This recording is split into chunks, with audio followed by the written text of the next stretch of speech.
Hello, YouTube, and welcome to Level-Headed News. I have 10 articles for you, and all the URLs are in the description of the video for your convenience. First one here is off of Breitbart, if I can get it to work with me here.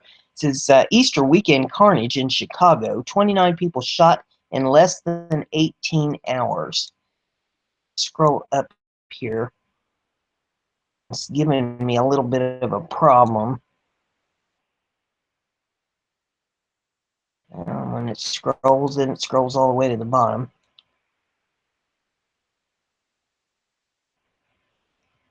Come on, hamster.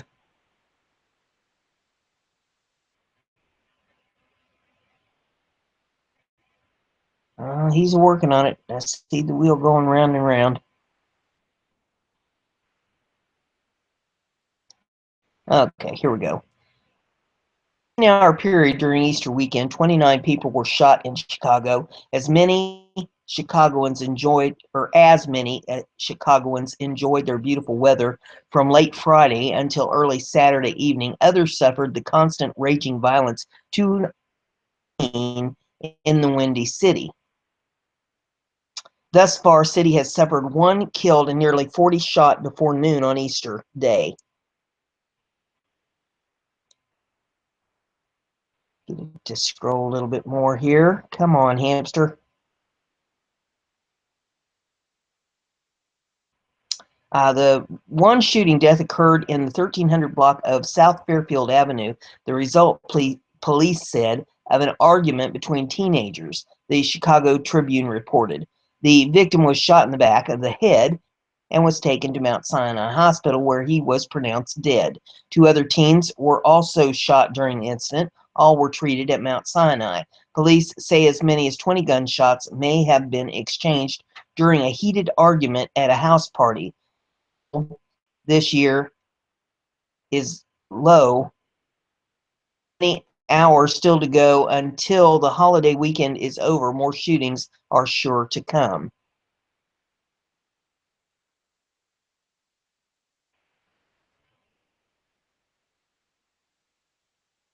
While the death toll, well, no, we just got that one. Okay. Despite the low death rate, the number of wounded for the holiday weekend has thus far exceeded 3 years.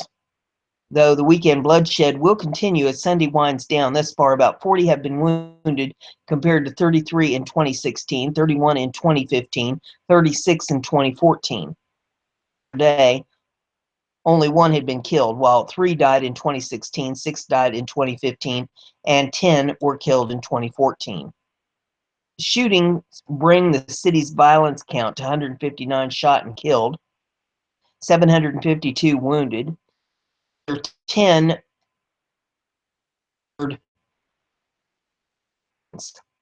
while the focus has often been misplaced on the police in the Windy City, those killed in confrontations with relatively low. For instance, in 2017, only 4 of the city's 717 shooting deaths. This year, there have been no police-involved shootings. And the next couple articles here, the situation in Cleveland. This is off of BizPack. It says, I just snapped. Cops hunt Easter killer who uploaded random shooting and confession of 13 more. Police are offering a $50,000 reward for an Ohio man who shot and killed 74-year-old man in cold blood on Easter Sunday. Steve Stevens posted a Facebook video of himself approaching an elderly man, and shooting him at point-blank range in Cleveland. The disturbing video remained on Facebook for 3 hours before taken down. The victim has been identified as 74-year-old Robert Godwin Sr., who was walking home after having Easter dinner with his children. She's the reason that this is about to happen to you, Stevens, 37, told Godwin before shooting him dead. In a later video confession, Stevens said he was angry at his ex-girlfriend, and that's what triggered his rage. There are unconfirmed reports that Stevens is a Muslim who regularly visited the Islamic Center in Cleveland. One puts out a tweet, says, "What media won't tell you is that Steve Stevens is a Muslim, many times at Islamic Center of Cleveland." Police issued an arrest warrant for aggravated murder, and the FBI is now helping with the investigation.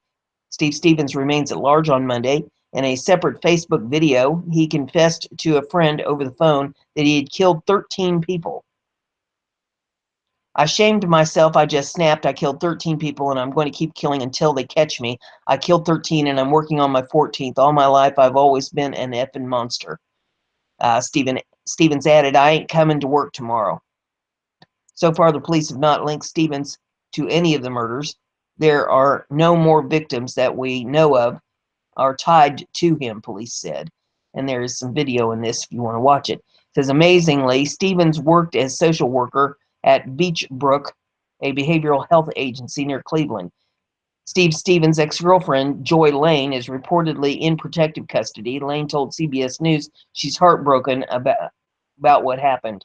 "We had been in a relationship for several years," Lane said. "I'm sorry that all of this has happened. My heart and my prayer go out to the family members of the victims. Steve really is a nice guy. He is generous with everyone he knows. He was kind and loving to me and my children. This is a very difficult time for me and my family. Please respect our privacy at this time." Meanwhile, a man who identified himself as Robert Godwin's son broke down while discussing his dad's senseless murder. "He was a good guy. He would give you the shirt off his back," he said. "This man right here, he was a good man, and I hate that he's gone." And there's video of that if you would like to see that. The next one here is from the Daily Caller. And it says, Facebook discovers major spam operation. USA Today likes plummet. And there's some video in this if you want to see that. It says, Facebook announced Friday that the company has discovered and dismantled a network of fake accounts that had been rising on the site over the last 6 months. The result of that purge has caused tremendous damage to one news outlet's Facebook page, in particular, USA Today. In its statement, Facebook announced that the latest purge of spammers could bring down follower account. Try this again. Could bring down follower counts among 99% of large publisher pages by less than 3%. It appears no major outlet has been affected by the purge more than USA Today. The newspaper has already lost 5 million followers from its primary Facebook page by the end of Friday. The apparent intent of the campaign was to deceptively gain new friend connections by liking and interacting primarily with popular publisher pages on our platform, after which point they would send spam. Facebook said in a statement, "We observed that the bulk of these accounts became dormant after liking a number of pages, suggesting they had not been mobilized yet to actually make connections and send spam to those people." According to data from CrowdTangle, USA Today had 15.2 million likes Thursday and has dropped to 10.2 million, a fall of 32.38%. Likes were falling from USA Today pages at a blistering pace on Friday, with thousands of followers disappearing every minute. No other major publisher appears to have experienced the same drop. Outlets like the Washington Post, the Los Angeles Times, the New York Times, the Daily Caller, Fox News, and CNN all lost followers after Facebook's announcement. These pages, however, experienced a drop of less than 3%, as Facebook predicted. USA Today provided the Daily Caller with a statement after publication, which said that the newspaper had contacted Facebook about the fake accounts. USA Today Network takes great pride in our journalism and the trust our customers and advertising partners have in us. We have been in close communication with Facebook since presenting this issue to them and look forward to a swift solution that prevents this illegitimate activity from happening on our Facebook page in the future. Maribel Wadsworth, Chief Transformation Officer, USA Today Network, and Garnett said in the statement. Facebook told the DNC, "We don't know why specific pages were targeted, but we are grateful to our partners like USA Today for assisting us in our efforts to stop this spam operation."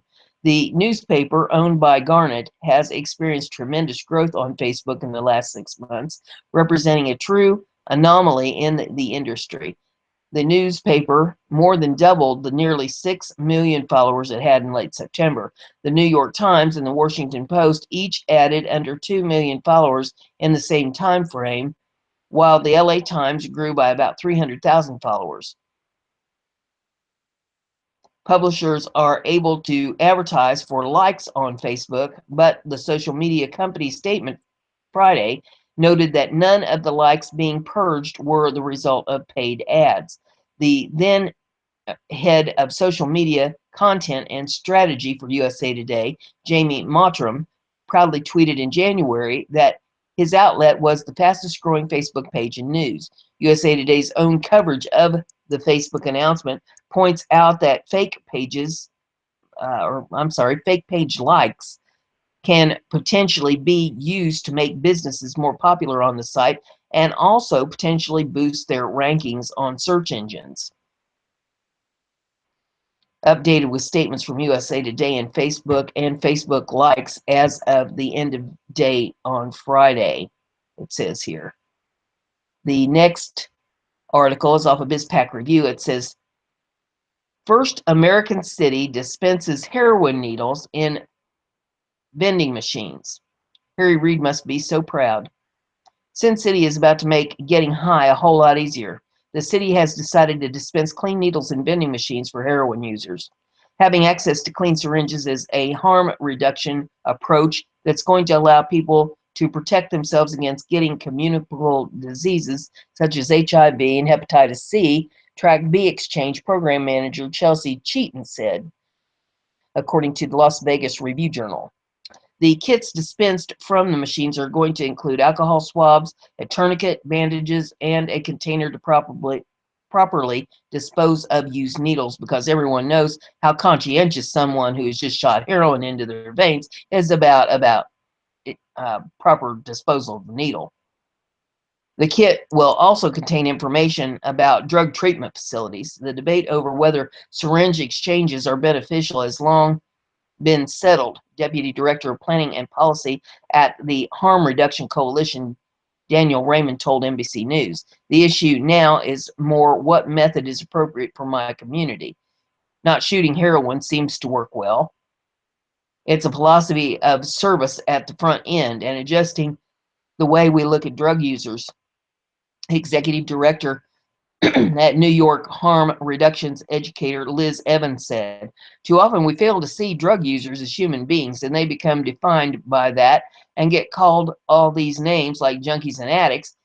It becomes harder as a society to respond to them with kindness.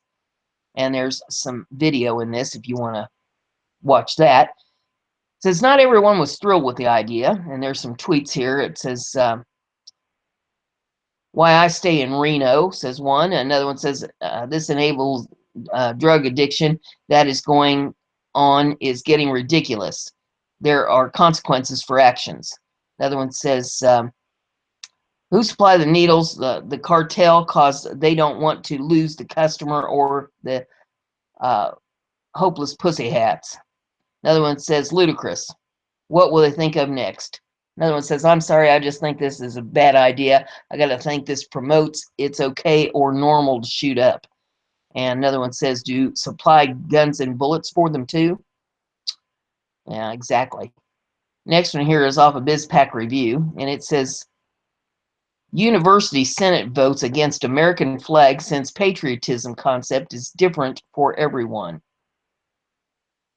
Peter Van Boris of Campus Reform wrote this, and it says, University of California Davis student Senate voted last Thursday to strike a bylaw requiring the American flag to be displayed at meetings because the concept of United States American patriotism is different for every individual. It shall not be compulsory for the flag of the United States of America to be displayed at the ASUCD Senate meetings, states Senate Bill 76, introduced by Senator Jose Menes. This is a slap in the face to our military members. It should be at the discretion of the Senate whether presenting the flag is presently necessary, the bill elaborates. Considering that the flag is seldom present at Senate meetings, it should not be mandated by the bylaws as a codified practice. Senator Michael Goffman, who opposed the bill, posted on Facebook that the bill will remove the flag of the United States from Senate meetings, calling it a political statement and encouraging those who feel strongly about the bill to voice their opinion to him. This is a student Senate bill that the student Senate voted on, a spokesperson for the UC Davis told Campus Reform. It is a student effort and a student decision and not an administrative one. The University of California has long been a public university dedicated to the education of its students. The flag of the United States of America stands for the educational opportunity provided by America, as well as the sacrifice of our military soldiers and veterans to provide us with freedom. Deborah Porter, political director of the UC Davis College Republicans, told Campus Reform. Restricting the flag to be displayed at the mercy of the president pro tempore is a slap in the face to our military members and their sacrifice, even to the death, for our freedoms. I hold our military members in high respect and thus vehemently oppose Senate Bill 76. The next article is off BizPac Review, and again, it's about universities and how ludicrous things have become. University now stocking men's bathrooms with free tampons. The University of Wisconsin-Madison launched a program in April to provide free tampons in men's bathrooms. The program plans to put tampons and pads in Helen C. Whitehall, Sterling Hall, and the Red Gym, 3 on-campus buildings, reports the College Fix. And they show a picture of these machines that the ladies in the audience would recognize. You see these in lots of restrooms. But apparently now they're going to be in the men's restroom as well. So, men, I guess you better take a look and, get yourself acquainted. Menstrual products will be available in all the bathrooms of the Red Gym, so they are available to any student who might need them. Steve Wagner, a spokesman for the school, told College Fix. This apparently seems to include transgender men, women who identify as men. The women's bathrooms in Helen C. Whitehall and Sterling Hall are stocked with feminine hygiene products, while the Red Gym will also have tampons and pads in the women's, men's, and gender-neutral bathrooms. Student Representative Katrina Morrison proposed the program, telling people that having to buy tampons was an unnecessary burden and vital for students to have. It's definitely a deficit and an unnecessary burden for anyone to have to go purchase menstrual products, Morrison explained. Having them be free and readily available on campus buildings is definitely a necessity. Other colleges have joined the bandwagon of providing tampons in men's bathroom because of transgender students. Brown University made tampons available to both men and women in their bathrooms. We want to set a tone of trans inclusivity and not forget that they're an important part of the population, student body president Bit Najin explained in September. Man, can't make this stuff up. Conservative Tribune says Russia gives U.S. airplane a nasty surprise, tries to keep media silent. To say that U.S.-Russia relations have become more tense since U.S. missile strike on Syria and airbase would be a bit of an understatement, and while there is plenty of jokes to be made about the sudden death of the mainstream media's Trump heart Putin narrative, in all actuality, this is a rather big deal. The Daily Caller reported that, most likely due to worsening relations between the two superpowers, a U.S. flight en route to China on Wednesday was forced to divert its course from Russian airspace, ultimately being compelled to land and refuel in Japan before continuing on to the final destination in Shanghai. Concerned passengers taking to social media reported that the captain had informed them that the flight was diverted for diplomatic reasons. No further explanation was offered by the United Airlines flight crew. A check of the FlightWare live flight tracking website confirmed that United Flight 857 was indeed forced to divert from its planned flight path to avoid Russian airspace and likewise was forced to land in Tokyo to refuel because the diversion increased the risk of running low on fuel. A spokesman for United confirmed to the Daily Caller that the flight had been rerouted but didn't comment on any diplomatic reasons for the diversion, stating only that the airline was working closely with the Federal Aviation Administration. A U.S. flight was routed around Russian airspace Tuesday, the FAA said in a statement. These kinds of reroutes are routine and most often occur when there are issues with paperwork that is filed to obtain clearances to access that airspace. However, Dr. Andy Brown of New Orleans, who flies from San Francisco to China on a regular basis, told WWL that such a diversion has never occurred on any flight that he'd been on. He stated that the flight was ordered to be diverted mere moments before crossing into Russian airspace, and in recounting a conversation he had with a flight attendant, he shared how she recalled an incident in 1983 in which Korean airline flight was shot down after entering Soviet airspace. Brown further explained that as an emergency room doctor who splits his time between New Orleans, Chicago, and Shanghai, he has flown the same route to China about 4 times a year for the past 7 years, but has never experienced anything like this. Something has happened between January and now, and the only thing I can think of that's happened, and it's a big deal, is this event in Syria where the Russian people showed that they were quite upset with it, said Brown. WWL sought answers from the U.S. State Department, but they pointed to the FAA, which turned point right back at the State Department. Hopefully, this was merely a one-off event or misunderstanding and not indicative of new measures put in place by Russia as a response to U.S. actions against Syria. That won't help ease tensions at all. The next article is off Conservative Tribune. It says NASA gathered evidence from Saturn that may prove alien life exists in the system. The latest announcement coming from NASA has everyone scratching their heads at the possibility of life on other planets. The shocking part is that alien life may be closer than we think. NASA announced this week that there may be elements present on Saturn's moons that indicate the possibility of alien life within our own solar system, according to the UK Independent. The space agency reported all necessary compounds to support life can be found on one of Saturn's moons. The moon in question, Enceladus, reportedly contains chemicals that, when found on Earth, usually indicate the presence of life. NASA is posting that there could be life hidden underneath the icy shell of the Saturn moon. And they've got some pictures in this. It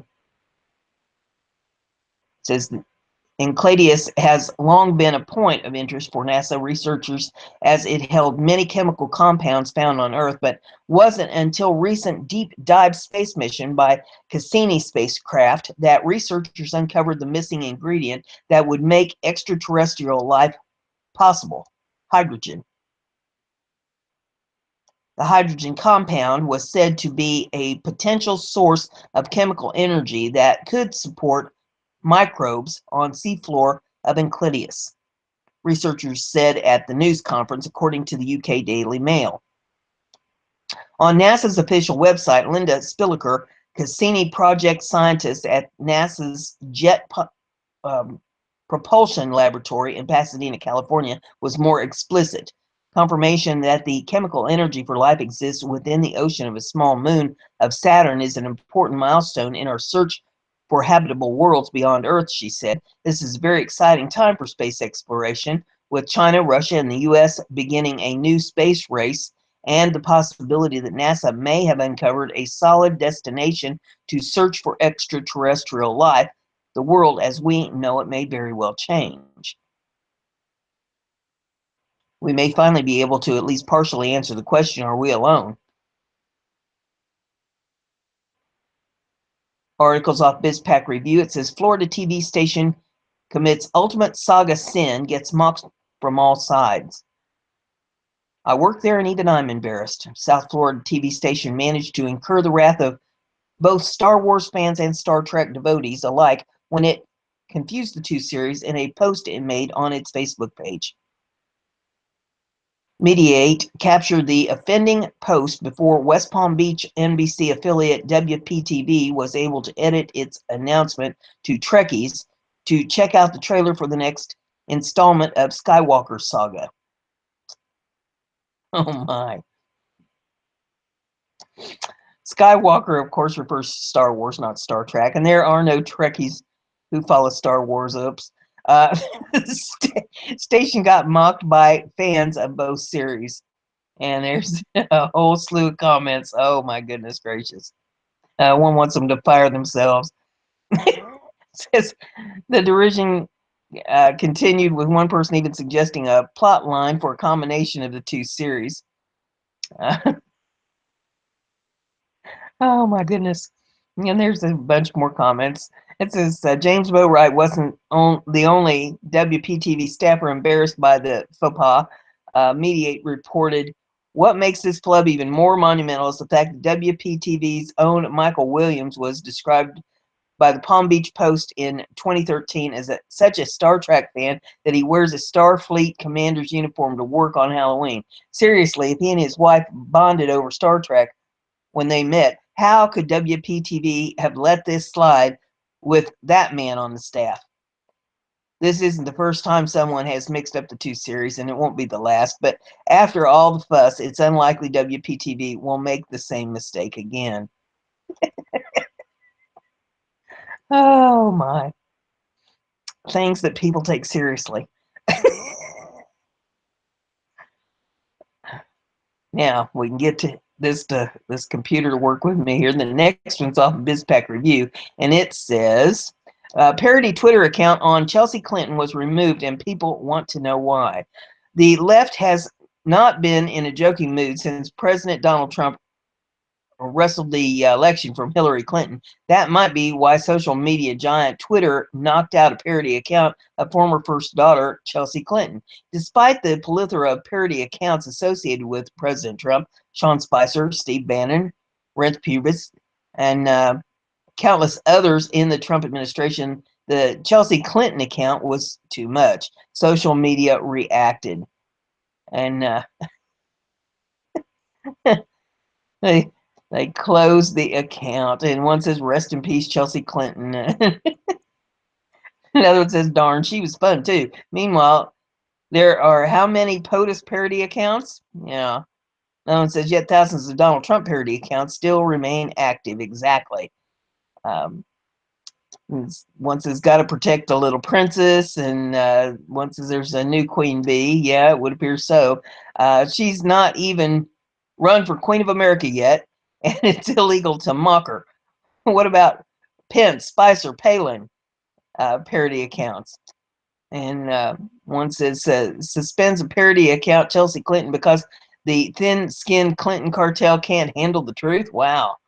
Uh, what? This one just grabs me. This says, "Darn Russians." Could be, or perhaps they just embarrassed that so many of them fell for the account and heaped praise upon young Clinton and her mom. One says, "I so wish your mom was in charge. This is getting scary." Oh my God. Oh, and there's a bunch more tweets if you want to pull them up and read the rest of them. That's all I've got for you today, and I bet you're glad. If you like what I'm doing here, give it a thumbs up. Even if you don't like it, give it a thumbs up and share it on your social media so everybody gets to hear the news. And don't forget to subscribe if you haven't done that. And that way you'll stay entertained. We'll see you tomorrow. Have a great day.